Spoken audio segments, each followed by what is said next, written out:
Hey guys, it's great to be here. I'm Lukasz. I'm from Huge Games and also TapTap Games. So I'm mostly responsible for publishing casual and hyper-casual games, but also working closely with developers in order to make their games better by giving them feedback and iterating on their products. So today I would like to speak a little bit about what is the market, what is the landscape, recent mergers and acquisitions, as well as give you some tips if you would like to tap into this genre. So first question, how many mobile developers do we have here? Okay. And how many of you guys are doing hyper-casual games? Cool. And casual games?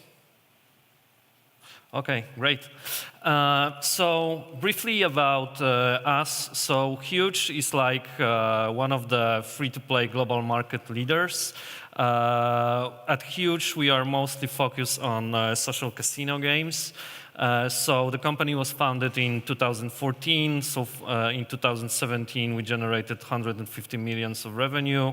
There are more than 450 employees, and we have now 10 offices. So you can see that the company is growing and growing still. But before Huge, we had also Game Lion company, for example.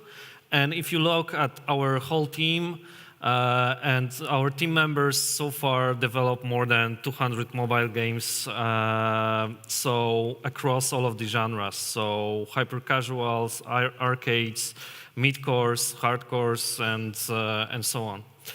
So we have broad experience in mobile gaming. So in 2018, we decided to expand out of the social casino genre, and we created TapTap Games.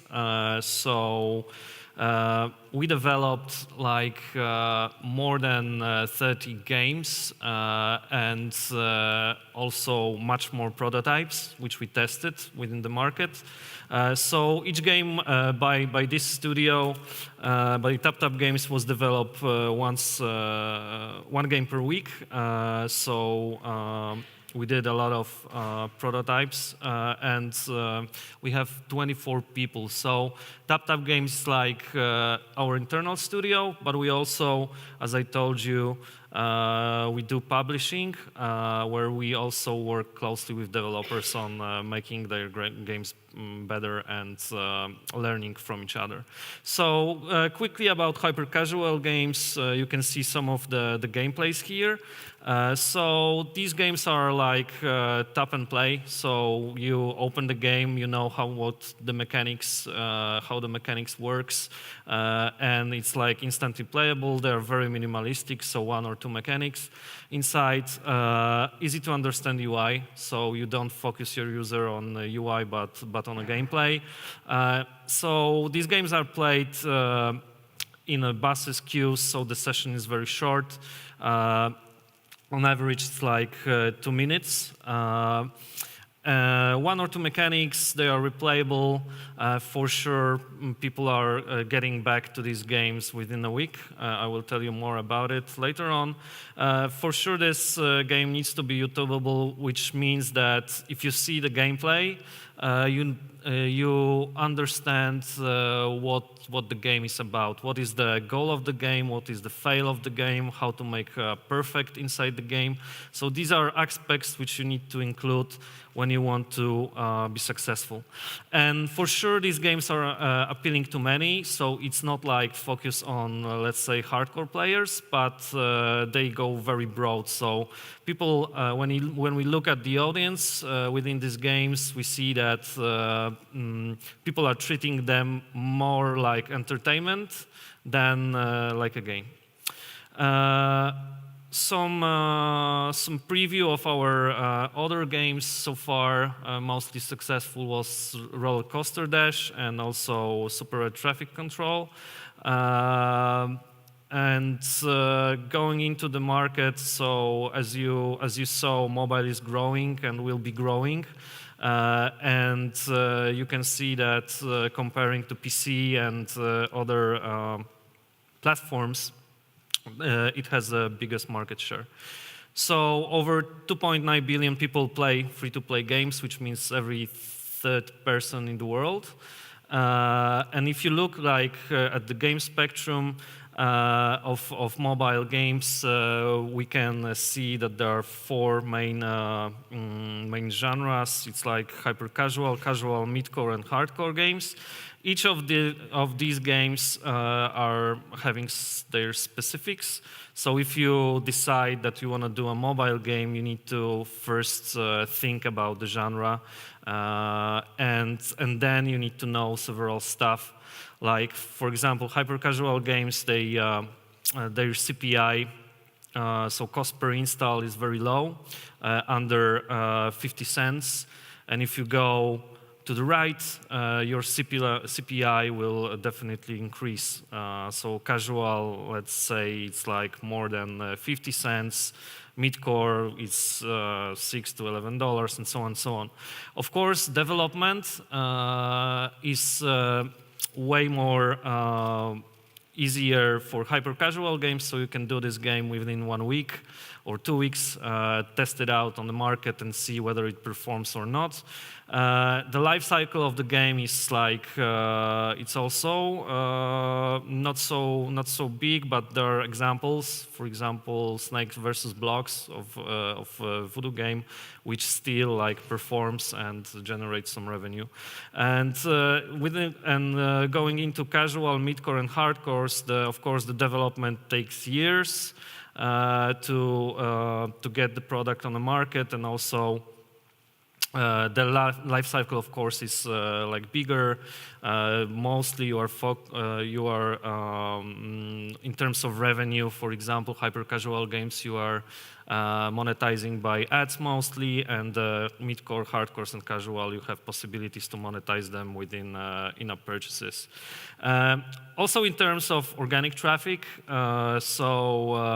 hyper-casuals, when you get to the tops, they have very high organic traffic, and if you go to the different genres, you can see that there are low organic traffics because you are targeting specific players, like hardcore players, and hyper-casual has a broad audience, which I told you before.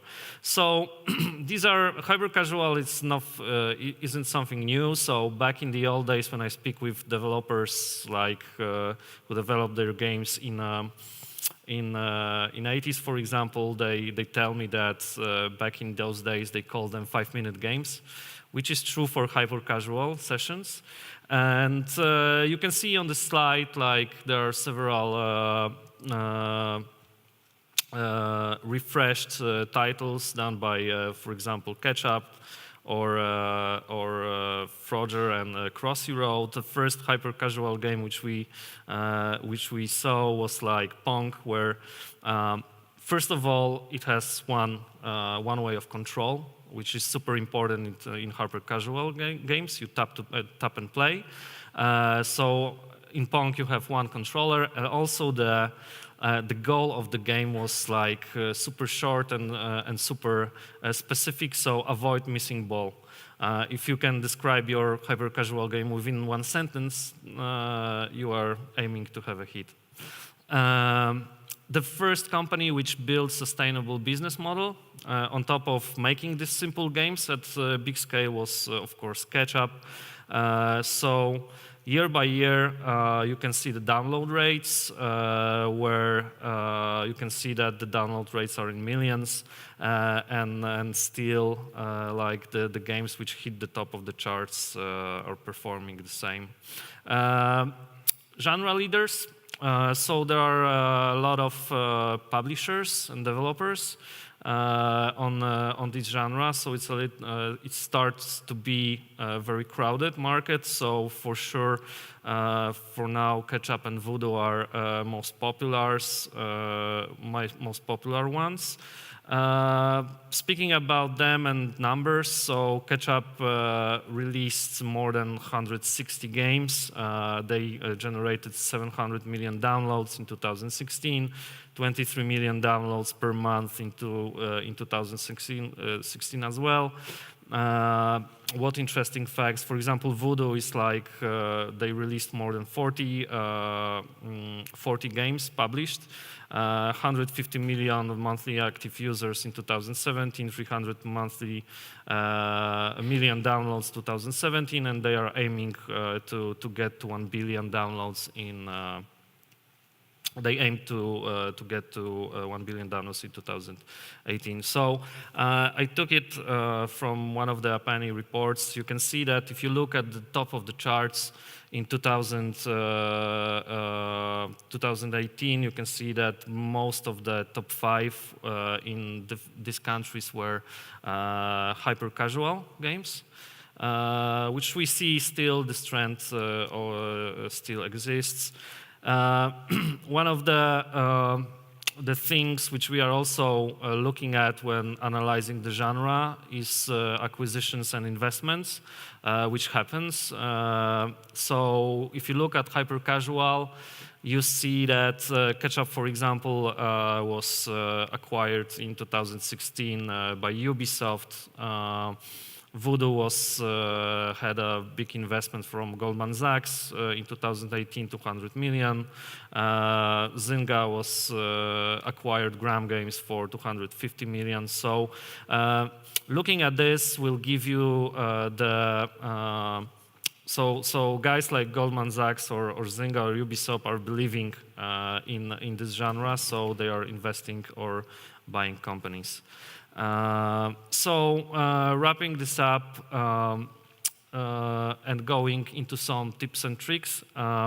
So hyper-casuals, for sure, if you want to make this game, it should be controlled by one finger, and also portrait mode. Landscapes, like, they don't perform because if you are driving your bus, you are having your phone in one hand and controlling with one finger, not on the landscape, like it's impossible.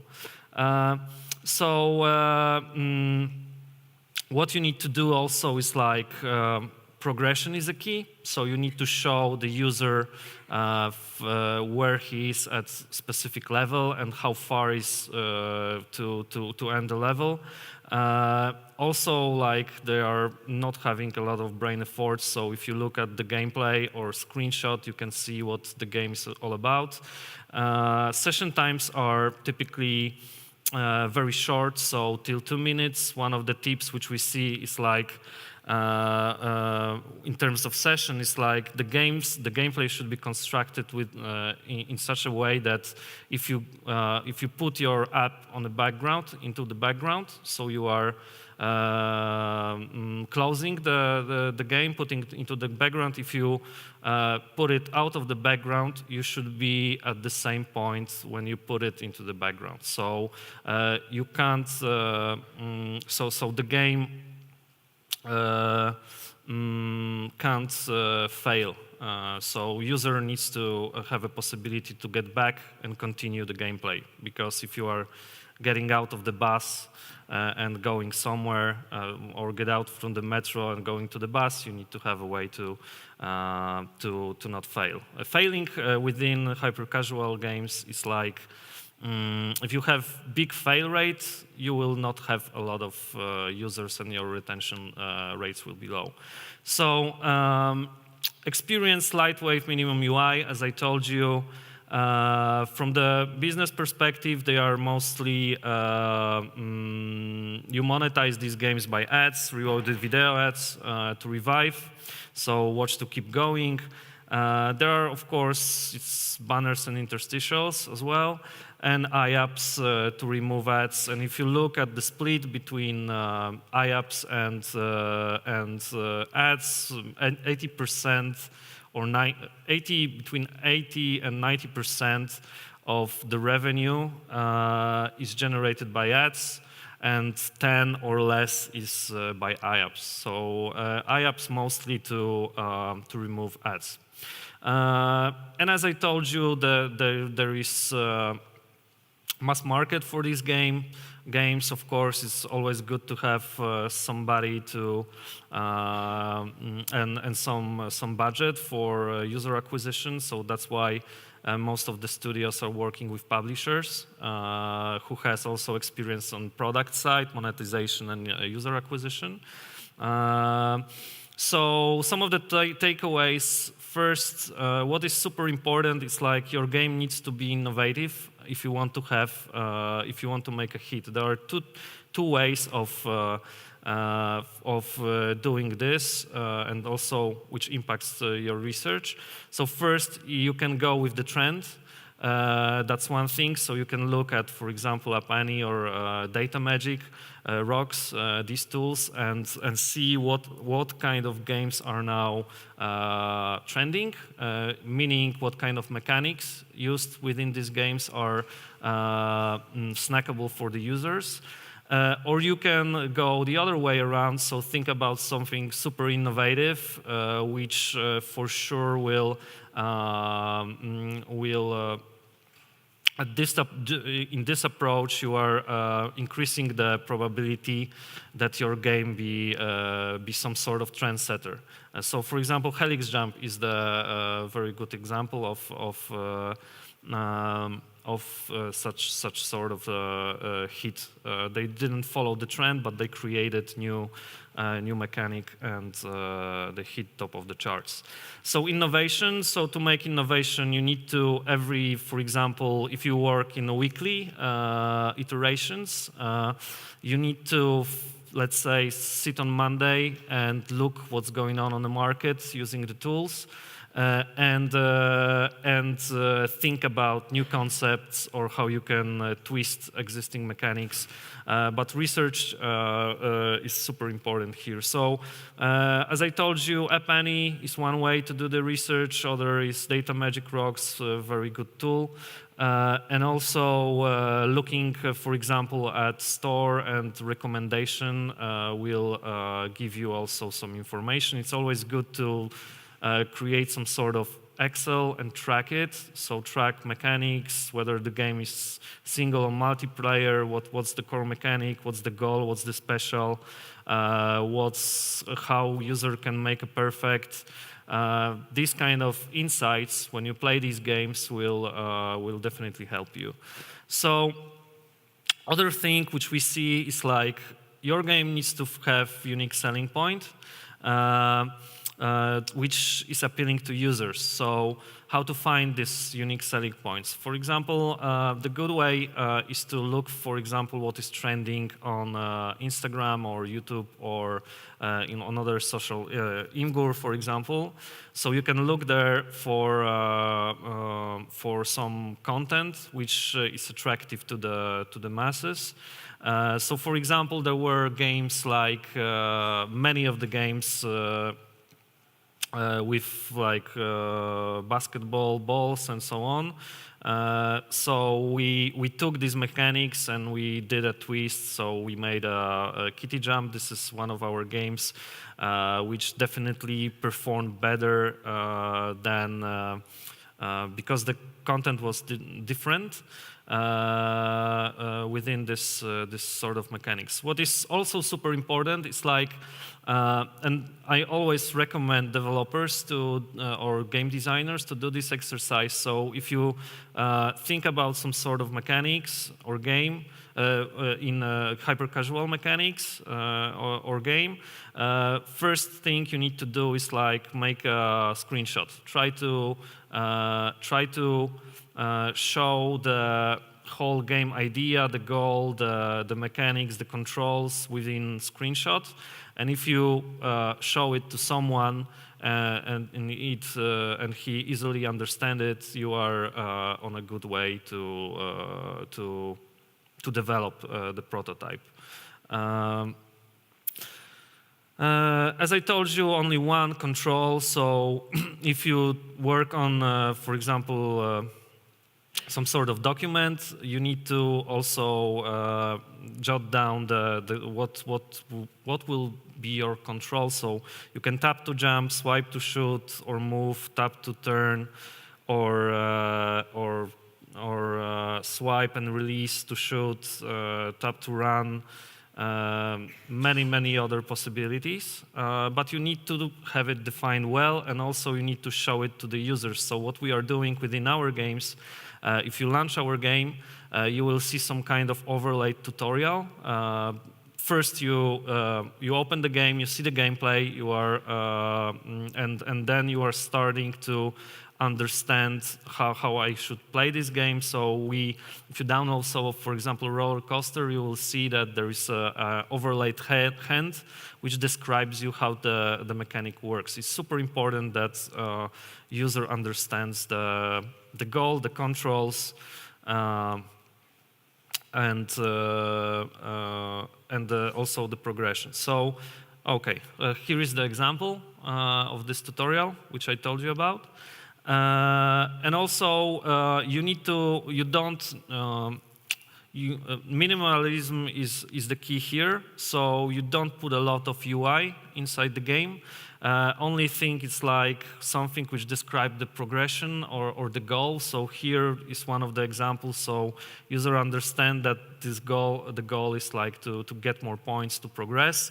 Or you can have a bar with numbers from, let's say, level 3 and 4, and the bar will show you the progression.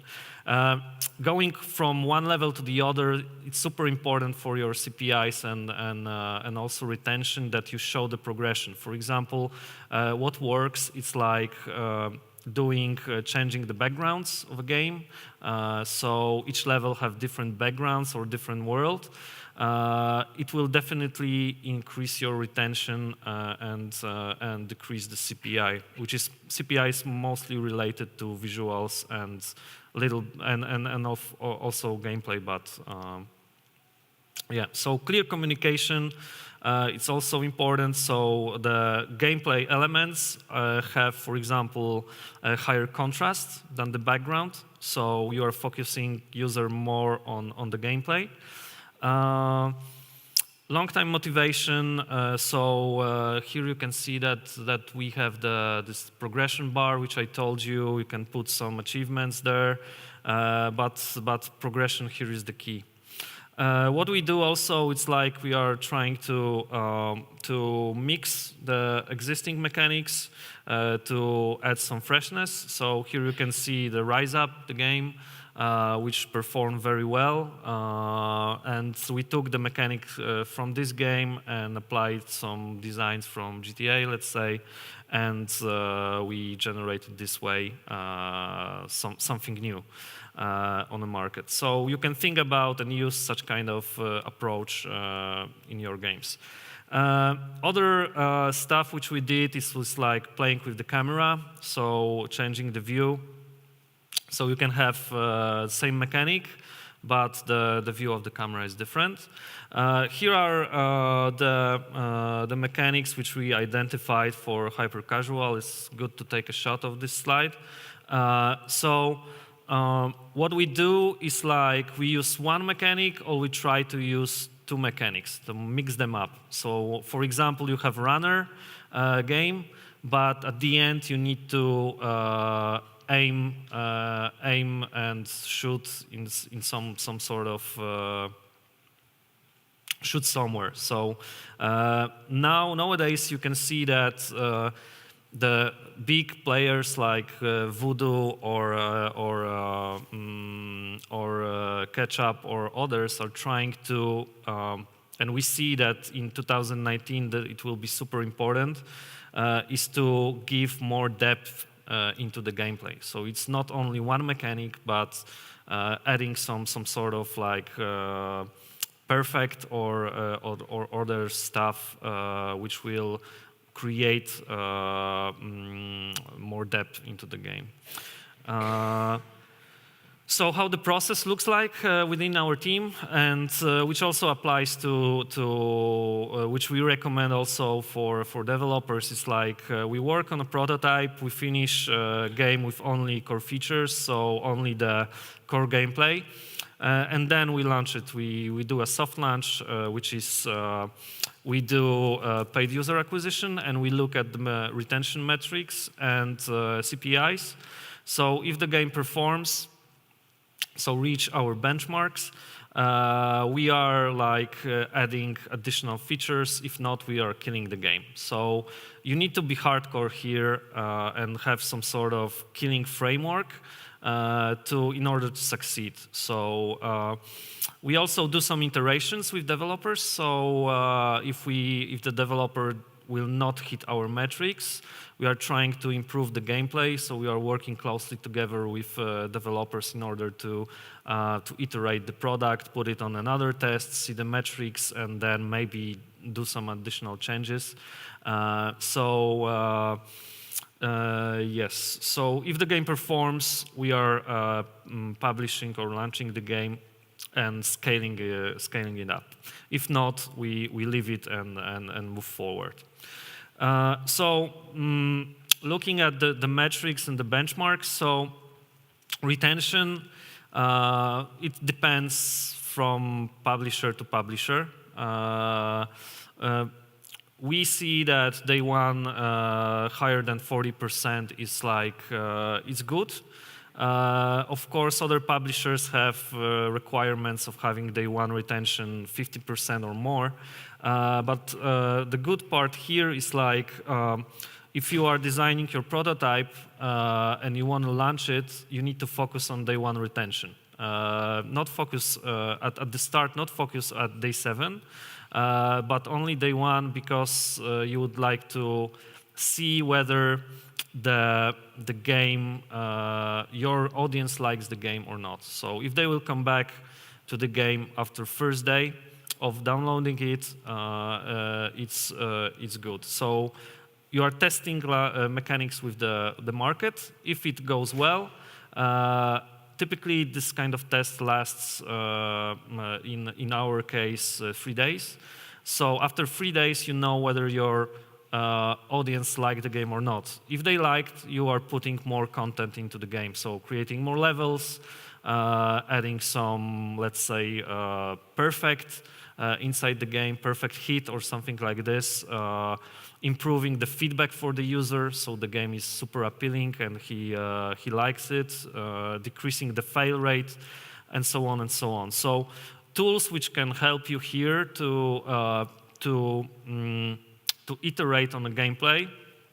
Of course, for example, game analytics. There you have their level progression, so you can see what was the churn at specific level of the users, and this way you can figure it out whether your game is too hard or not too hard for the users. So first hit day one retention. If it performs, you go for day 7, and yeah, day 7 typically it's like more than 40%. 14% is good. One thing which, for example, developers, when they share us some metrics because they did some tests with other publishers, they are missing is like they don't provide us the amount of what was the probe of the how many users this retention is. So if you have, for example, day one more than 40%. And you did user acquisition on, for example, more than each day you had 500 daily active users. It's a good result. So always you need to remember to provide such kind of the probe. The amount of DAUs. CPI, it's mostly related to the campaign. So less than 50 cents cost per install is good. Of course, less. If it's less, it's better. And also from monetization part, we also look at two metrics, which is % of daily active users watching video ads. This metric will give you information whether your campaign worked or not. And also ads per watcher, if bigger, then you will have bigger revenue. So besides of the publishing, we also do investments in studios, acquisitions of studios. We are launching our accelerator, so a lot of stuff happening in Huge. But we also do, which Margaret told you before, we do a lot of stuff educational-wise. So In Warsaw, in Google Campus, we are co-organizing with Google Game Camp. The next edition is like in June 17, where we speak about monetization, analytics, user acquisition, inviting AppsFlyer and all of the top leaders of the market. So feel invited to visit us in Poland. Also, we launch Academy for startups, for indie developers, where we teach them monetization, and so going with how to prototype the concept, shape it, build it, and then market it and monetize it. And also, we are taking part in helping out Google for startup presidency. So that's all. If you have a game to show me, so I can give you a feedback, or you are interested in publishing, feel invited. I will be here today and tomorrow. You can always write to me. Yeah, thank you. If you have any questions, I will be more than welcome to answer it.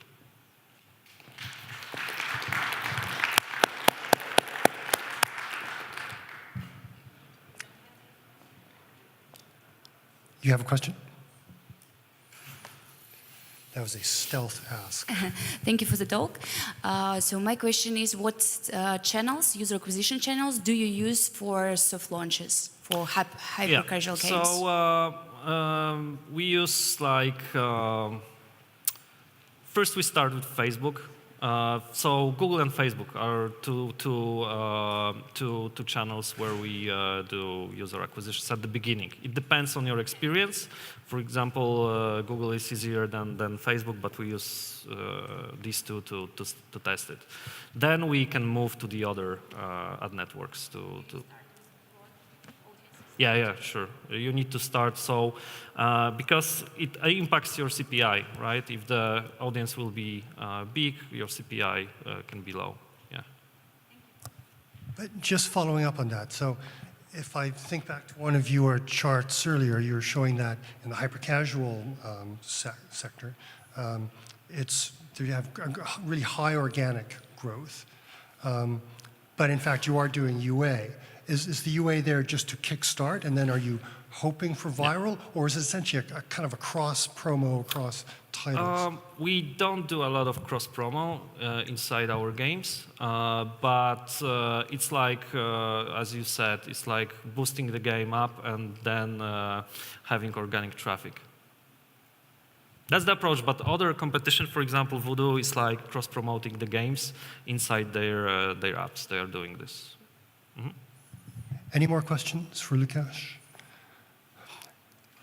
Lukasz, I'd like to say thank you for that really detailed, interesting presentation. That was great. Thank Thanks. you. Thank you.